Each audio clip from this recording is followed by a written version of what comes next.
Coucou à toi, j'espère que tu vas bien.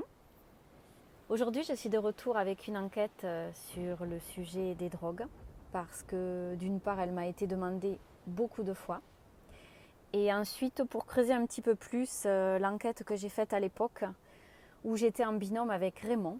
Tu pourras retrouver cette enquête donc en lien en fin de cette vidéo. Et aujourd'hui donc, on va aller un petit peu plus loin avec quelques petites questions croustillantes que je t'ai préparées. Tu y es ? Alors on est parti.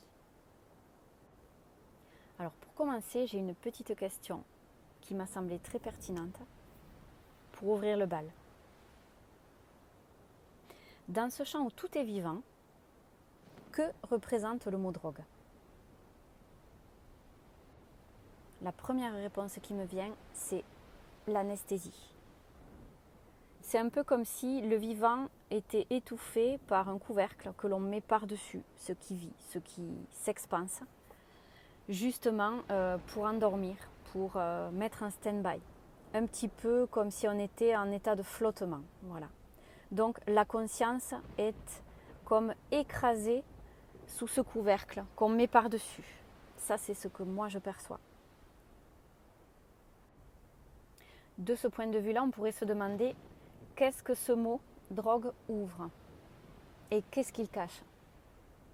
Alors on va commencer par qu'est-ce qu'il ouvre. De mon point de vue, je perçois qu'il ouvre notre espace énergétique. C'est un peu comme si on ouvrait les vannes et c'est la porte ouverte du coup à l'intrusion extérieure. Toute forme d'énergie extérieure qui vont entrer en interaction avec nos énergies à nous et du coup qui vont polluer nos champs en résonance avec nos failles, nos faiblesses, nos colères du moment, nos tristesses, présentes là à l'instant T, etc. Et qu'est-ce qu'il cache ? Eh bien déjà, comme on vient de le voir, il étouffe la conscience. Mais qu'est-ce qu'il cache ? Pour moi, ce sont des forces sombres, ce qui est en lien avec les parts de nous-mêmes que nous n'avons pas mises en lumière, conscientisées, laissées émerger. Donc c'est nos parts les plus sombres. C'est ça qu'il cache et en même temps qu'il révèle. Tu vois, là j'ai un paradoxe, il y a une dualité. Je pourrais dire, en résumant avec une phrase cohérente, que la drogue révèle les parts les plus sombres enfouies en nous-mêmes. Donc finalement, à travers un état plus ou moins chaotique que l'on peut obtenir par le biais des drogues, eh bien c'est un moyen de nous révéler, de comprendre qui nous sommes et d'avancer. Maintenant, je vais aborder le plan subtil. Prenons l'exemple d'une personne qui consomme une substance pour s'ouvrir. À quoi s'ouvre-t-elle vraiment ? Là, on va creuser petit à petit. Donc là, de ce que je perçois, cette personne s'ouvre à ce qui est là présent en elle. Le plus problématique, le plus à travailler. Ce qu'elle doit conscientiser en premier. Évidemment, c'est sa part sombre qui ressort, bien entendu, le plus souvent. Mais pour une personne qui est en équilibre, cela peut faire ressortir d'elle justement une joie immense. Donc ça magnifie ce qui est présent, la drogue.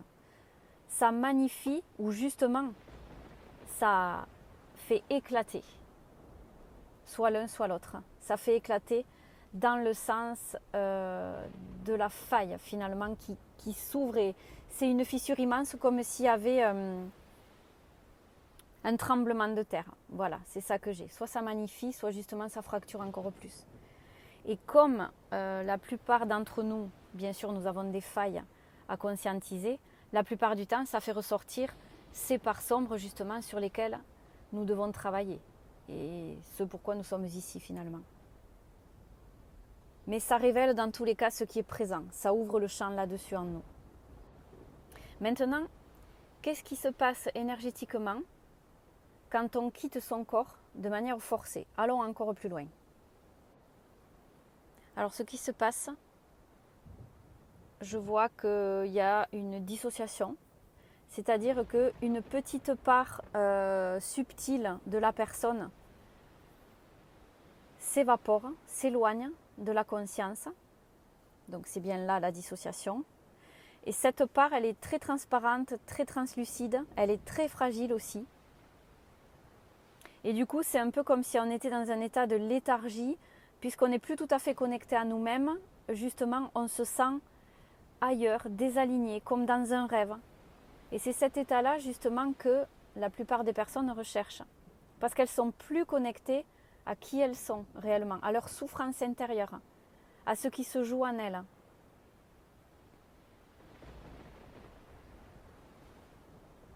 C'est un moyen de fuir la souffrance, de ne plus rester connecté à cette insupportabilité que l'on ressent à l'intérieur de nous. C'est trop pesant. Du coup, cette part subtile, elle se connecte à des énergies invisibles, de l'astral, de ce qui l'entoure. Et c'est là qu'elle peut voir des choses qui ne lui appartiennent pas. Et c'est aussi là que la porte est ouverte pour qu'un autre fragment subtil puisse entrer à l'intérieur de la personne. C'est là que ça peut devenir dangereux. Parce qu'on peut avoir des comportements qui ne nous appartiennent pas, justement parce qu'une énergie extérieure a pris la place. Je vais revenir sur le sujet des drogues que les personnes utilisent par le biais des plantes, admettons. On pourrait se demander, est-ce que la plante ou la molécule voit le champ de la personne? Et si oui, que voit-elle? Alors la première chose que j'ai là, c'est que bien sûr la plante, l'énergie de la plante entre en résonance avec l'énergie de la personne. C'est un effet miroir, c'est une résonance vibratoire, c'est un alignement de fréquences à l'instant T. Je vois une interaction entre les molécules qui s'ajustent, qui s'attirent, qui se repoussent, qui se mélangent.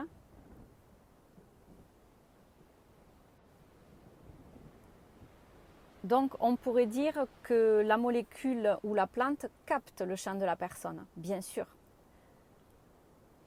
Elle le capte, elle est attirée et ça se fait sans même le penser, sans même le réfléchir. C'est une loi cosmique, c'est une loi, c'est la loi intrinsèque du cosmos. Les choses s'attirent, s'alignent, se repoussent en fonction des fréquences. Donc là, effectivement, il y a captage du champ de la personne et il y a attirance, naturellement. Allons encore plus loin dans la réflexion. Est-ce qu'on peut vraiment parler de guérison si la conscience n'est pas revenue habiter le corps après l'expérience, quelle qu'elle soit? J'ai envie de dire non, mais oui. Je vais te dire pourquoi.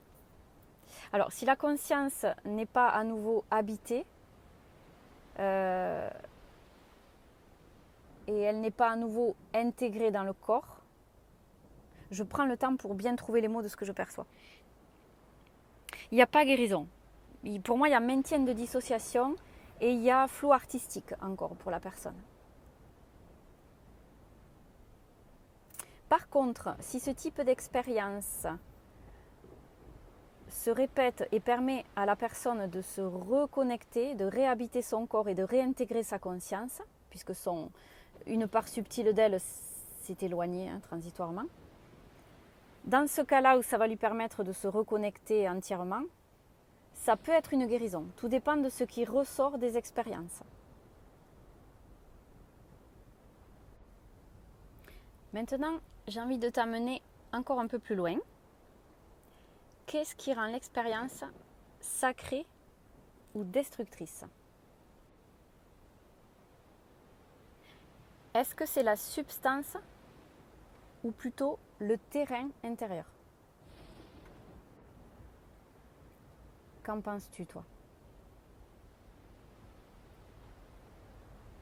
De mon point de vue, c'est d'abord le terrain intérieur et aussi la substance, mais moindrement, si on pourrait dire ainsi. Le terrain intérieur fait tout. Tout dépend de l'état dans lequel se trouve la personne. Si c'est un état vraiment complètement chaotique, semi-dépressif ou dépressif total, s'il y a un terrain joyeux à ce moment-là, puis ça dépend aussi du moment auquel la personne prend sa substance. Après, bien sûr, selon les substances, même chose, il va y avoir des entrées en résonance avec le terrain intérieur. Pour une personne A, les effets, mettons, de l'héroïne ne vont pas être les mêmes que sur une personne B. La personne A aura un terrain, par exemple, dépressif. La personne B aura un terrain un peu instable. Ce n'est pas les mêmes énergies du terrain, donc la substance n'agira pas de la même façon. Chacun réagit différemment aux substances. Encore une fois, on ne peut pas faire une idée toute faite de ce qui se joue. Il faut vraiment tenir compte de multiples éléments, comme dans chaque sujet. Et là, la question qui me vient maintenant, c'est est-ce qu'on peut vivre une révélation sans l'avoir traversée? Eh bien oui, c'est possible. On n'est pas toujours obligé de traverser les événements pour pouvoir les vivre, pour pouvoir les intégrer pleinement.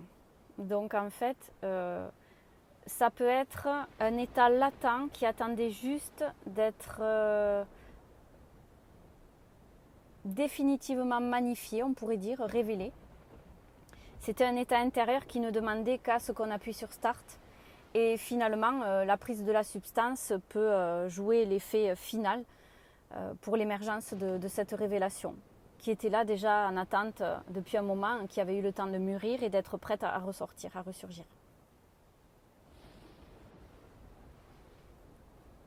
Alors à présent, on va revenir un petit peu au corps. Que devient-il quand on le quitte trop souvent? Alors là, c'est très net pour moi, ça le sera certainement pour toi, en tant qu'évidence aussi. Quand on quitte le corps trop souvent, c'est un petit peu comme si on le laissait mourir à lui-même, sur le plan subtil. Il n'est pas habité, c'est comme une maison qui n'est pas habitée, il peut y avoir des squatteurs qui cherchent à intégrer le lieu.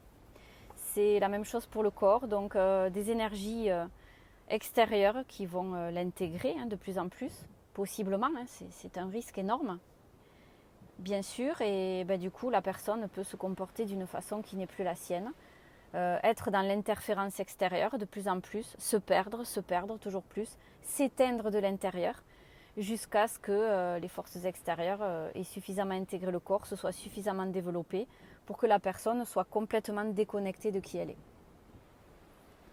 Et du coup, question logique, tu te doutes peut-être de la question que je te prépare. Que ressent l'essence dans tout ça? Certains l'appellent l'âme, moi je l'appelle l'essence. Cela revient à la même chose. C'est un peu comme si l'essence était éjectée, rejetée, niée, non reconnue, non validée. Ça m'amène à un refus d'incarnation partiel, là, pour le coup. Voire même total, si l'interférence a totalement pris place. L'essence n'habite plus le corps, elle est en flottement, elle est en errance. Et finalement, il y a une énorme dissociation. Et là, il n'y a que la prise de conscience de la personne, le déclic, qui peut arranger la situation et faire que l'essence se reconnecte au corps et que la réassociation, l'unité se fasse à nouveau. Parce qu'un corps qui n'est pas habité par sa propre essence, qui n'est pas habité par sa propre conscience, ne peut fonctionner correctement, ne peut être en alignement, ne peut être en joie, vivant. Et c'est là qu'on se perd.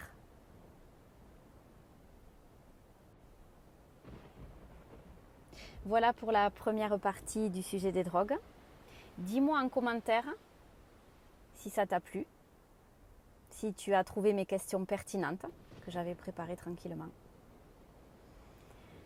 Et dis-moi bien sûr si tu veux qu'on aille plus loin dans une prochaine enquête, parce que bien sûr il y a la suite qui t'attend.